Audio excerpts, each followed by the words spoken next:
Welcome to Burlap Teachers. Enjoy the video. Start by powering off the phone if the screen responds at all. If it is fully black, remove any case and place it on a clean, flat cloth. Gather the original charger and cable for reliable power delivery and a soft brush to clear ports. Work near a window or lamp for good light and a small bowl for screws or tiny parts.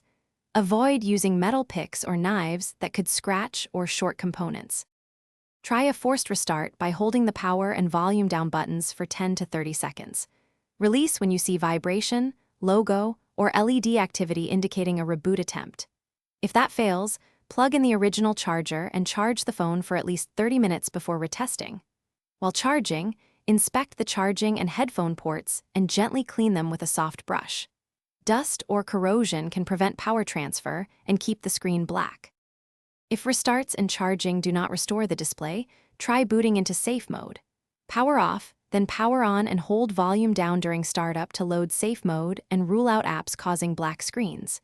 If safe mode shows a display, remove recently installed apps and restart normally. As a last easy option, backup data and perform a factory reset from recovery mode. If none of these steps work, seek professional repair for display or connector. Thanks for watching. Consider subscribing if this video helped you.